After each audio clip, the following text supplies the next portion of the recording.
Nagparamdam umano si dating Congressman Zaldico sa pamamagitan ng ilang pari ayon kay DILG Secretary John Vic Remulla. Pero hindi yan para sumuko kundi para makipagdialogo umano sa gobyerno. May report si June Veneracion. Mula nang magbukas ang 20th Congress noong July 28, hindi na dumalo ng sesyon si dating Ako Bicol Party List Representative Zaldico na isa sa mga idinidiin sa insertion sa 2025 budget at flood control scandal. Ayos na kapagsalita ng Kamara noong Setyembre, lumipad pa Amerika si Ko para magpagamot at ihatid ang anak doon. Sabi ng DILG noong Nobyembre, matapos mag-Amerika, nakapag-Europe at Japan pa si Ko. Lumutang si Ko sa ilang video messages na ipinost sa kanyang social media noong ding Nobyembre.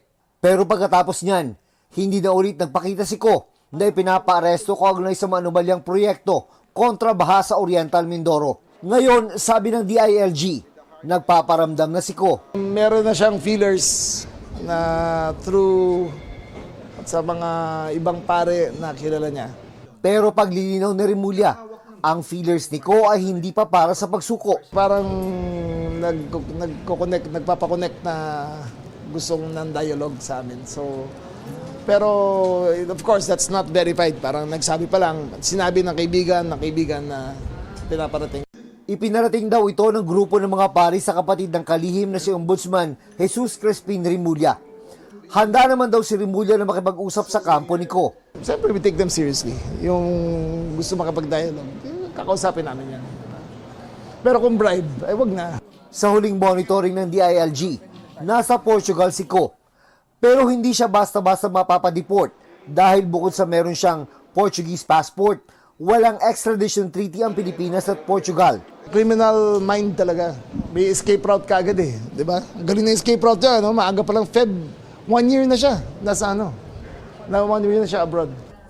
Mula naman sa pagkakadetain sa Senado, inilipat sa kustodiya ng Department of Justice ang isa sa mga nagdawit kay Ko na si dating DPWH District Engineer Henry Alcantara. State witness siya sa kaso ukol sa Ghost Flood Control Project sa Pandi, Bulacan. Ayon sa DOJ, dinala si Alcantara sa isang safe house. Tiniyak naman ng DOJ na dadalhin nila si Alcantara sa Senado kung kakailanganin. Whenever necessary, no? Of course, the end here is really for cooperation, no? For our witnesses. At yun nga, kaya nga sila na-admit sa program eh. 'Di ba? Sila ay nakikipagtulungan sa ating pamahalaan para mapatibay ang mga kaso. Tulad ni Alcantara, state witness din sila dating DPWH Undersecretary Bernardo, dating DPWH NCR District Engineer Gerard Opolancia at kontratistang si Sally Santos. Nauna lang sinabi ng DOJ na ligtas na sila sa criminal liability sa mga Bulacan Ghost Flood Control Projects. Pero pwedeng mapanagot sa iba pang kaso. Si Bernardo dinala sa DOJ para sa case build-up ng DOJ. Ang isa pang akusado sa Ghost Flood Control Project na si dating Senador Bong Revilla, dinalaw naman ang kanyang mga anak at kapatid sa New Quezon City Jail. No comment. Kumusta lang po si Senator?